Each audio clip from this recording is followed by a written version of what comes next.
बिस्मिल्लाहिर्रहमानिर्रहीम। उम्मीद है कि आपकी 90% गंदम काश्त हो चुकी है और आपको पूरी तरह अंदाज़ा है कि आपने कितना खर्च किया है। अंदाज़न ठेका समेत तकरीबन 90,000 रुपये फ़ी एकड़ आप खर्च कर चुके हैं, यानी ज़मीन की तैयारी और DAP और यू कैन से दिस बीज और ठेका, ये तीन चीज़ों का, और पहला रौनी, 90,000 रुपये आप खर्च कर चुके हैं। इसके बाद आपका टोटल जो खर्चा होगा वो 25,000 रुपये से कम होगा या 25,000 रुपये के लगभग होगा, जिसमें सारे शौक़ आप पूरे कर सकते हैं। 25,000 में वो खर्च होना है। लेकिन अक्सर लोग इस 25,000 रुपये में कंजूसी करते हैं, जिसकी वजह से गंदम की पैदावार पूरी नहीं आती। सो मेरी ये गुजारिश है कि आप समझ लें अपनी ज़मीनों को। ज़मीन आपके बच्चों के बाद पाकिस्तान में सबसे कीमती चीज़ ज़मीन है, और ज़मीन पाकिस्तान की जो इशू है उसका ये है कि ये करलाठी है, इसकी pH ज़्यादा है।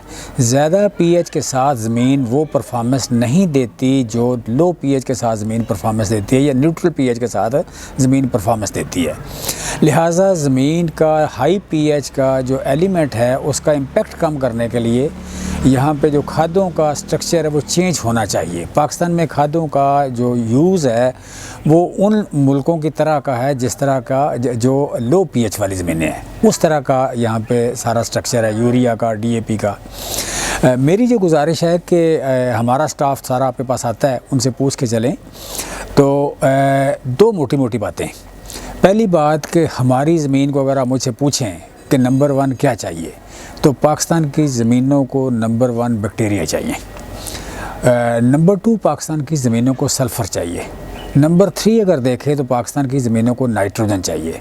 नंबर 4 अगर देखें तो पाकिस्तान की ज़मीनों को फास्फोरस चाहिए। नंबर 5 पोटाश चाहिए। 6 जिंक चाहिए।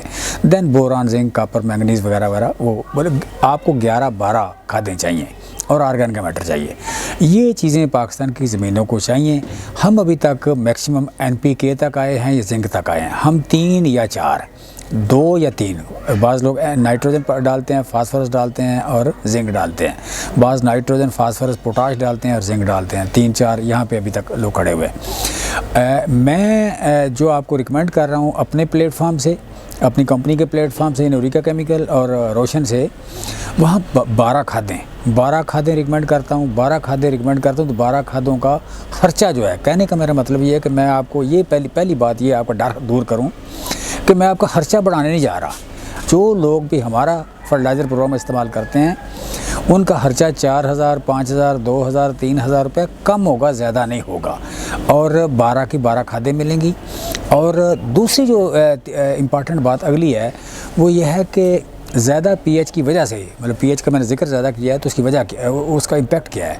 उसका इम्पेक्ट यह है कि आपकी phosphorus, zinc, copper, manganese, micronutrients जितने भी हैं ये ज़मीन को पूरे नहीं मिलते।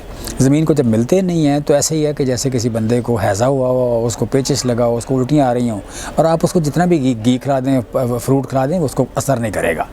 सो हमारी ज़मीन की यही सूरत हाल है कि इसको, या जैसे बच्चा दूध फेंकता है तो ज़्यादा दूध पिलाएंगे तो दूध फेंक दे, अगर वो फेंक देता है तो इसको इम्पैक्ट असर उसका नहीं हो रहा। सो ज़मीन जो pH ज़्यादा है वो खादों का पूरी तरह इस्तेमाल नहीं कर सकती, फसल पूरी खाद ले नहीं सकती, लिहाजा उस इम्पैक्ट को कम करना ज़रूरी है। सो जो दूसरी इम्पॉर्टेंट बात मैं कर रहा था कि पैदावार जो है, गंदम फास्फोरस लविंग क्रॉप है। मतलब बाकी सारी फसलों को 12 ppm फास्फोरस चाहिए लगातार अवेलेबल, लेकिन गंदम को 15 ppm चाहिए। और गंदम को जो आखिरी 45 दिन है निसरने के बाद, फ्लावरिंग के बाद, सिट्टा निकालने के बाद, आखिरी 45 दिन में जो फास्फोरस चाहिए वो दुगनी है दैन पहले 100 दिन से। पहले 90 या 100 दिन जो सिट्टा निकलने से पहले उसकी वेजिटेटिव ग्रोथ है, पौधे की जो ग्रोथ है, वहाँ आधी खाद चाहिए, वहाँ तीसरा हिस्सा खाद चाहिए, और सिट्टा निकलने के बाद दुगनी खाद, 2 हिस्से, मतलब 65% चाहिए सिट्टा निकलने के बाद, और 35% चाहिए सिट्टा निकलने से पहले। और जो DAP आप नीचे डालते हैं ये 40 दिन के बाद अवेलेबिलिटी इसकी कम हो जाती है। ये 15 ppm के बजाय आ जाती है 6, 7, 8 पे, 6, 7, 8 पे आ जाती है, तो आपकी पैदावार कंप्रोमाइज़ हो जाती है। सो मैंने जो बताया कि पाकिस्तान की ज़मीनों को सबसे ज़्यादा ज़रूरी क्या है, वो बैक्टीरिया है। बैक्टीरिया फास्फोरस को, कॉपर को, जिंक को, मैंगनीज़ को, फेरस को अवेलेबल करते रहते हैं। दूसरी चीज़ मैंने क्या बताई है, सल्फ़र, वो भी यही काम करते हैं।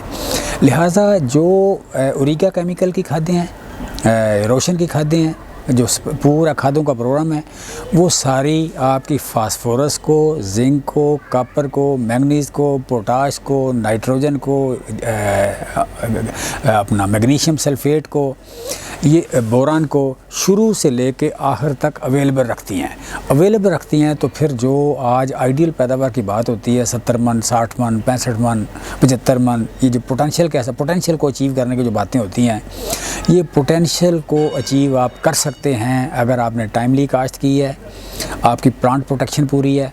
प्लांट प्रोटेक्शन के बारे में याद रखें, कभी भी ये पैदावार बढ़ाती नहीं है, पैदावार बचाती है। जड़ी बूटी मारना पैदावार को बचाना है, कुंगी कांग्यारी को मारना, एफड को मारना, ये पैदावार को बचाते हैं। पैदावार बढ़ानी है खादों ने। कौन सी खादों ने? जो 12 खादें हों। कौन सी खादों ने? जो शुरू से लेके आखिर तक सफिशेंट मिकदार में अवेलेबल हों, फिर पैदावार बढ़ेगी।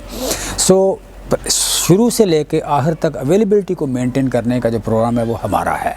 वो प्रोग्राम उन कंपनियों का नहीं है जिन्होंने सारी खादें बनाना यूरोप से सीखा है, और वही जो उनकी लो पीएच की ज़मीनें हैं, उन जिस तरह वो डील करते हैं अपनी लो पीएच ज़मीनों को, हम उस तरह डील करने की कोशिश कर रहे हैं अपनी हाई पीएच ज़मीनों को। हमें फर्टिलाइज़र प्रोग्राम हमारा मुख्तलिफ होगा, और इसको सपोर्ट चाहिए सल्फ़र की, इसको सपोर्ट चाहिए बैक्टीरिया की, ताकि वो खादों के जो डाली गई हैं खादें या ज़मीन में पड़ी हुई खादें, उनको पूरी तरह अवेलेबल रखे। यही एक तरीका है पूरा पोटेंशियल अचीव करने का, 40 मन 50 मन से निकल के 60 मन 65 मन 70 मन 75 मन की तरफ जाने का, कि खादें सारी 12 की 12 अवेलेबल हों, शुरू से लेके आखिर तक अवेलेबल हों। वो हमारे स्टाफ से, हमारे फ्रेंचाइजी से रब्ता करें, वो आपको ज़रूर देंगे। उससे आप बेस्ट कंपनी जिसको भी समझे खादों की, उनके मुकाबले में आप हमारी खादें इस्तेमाल करें। 15%, 20%, 10%, 10 से लेकर 20% तक पैदावार ज़रूर बढ़ेगी इंशाल्लाह। Thank you very much.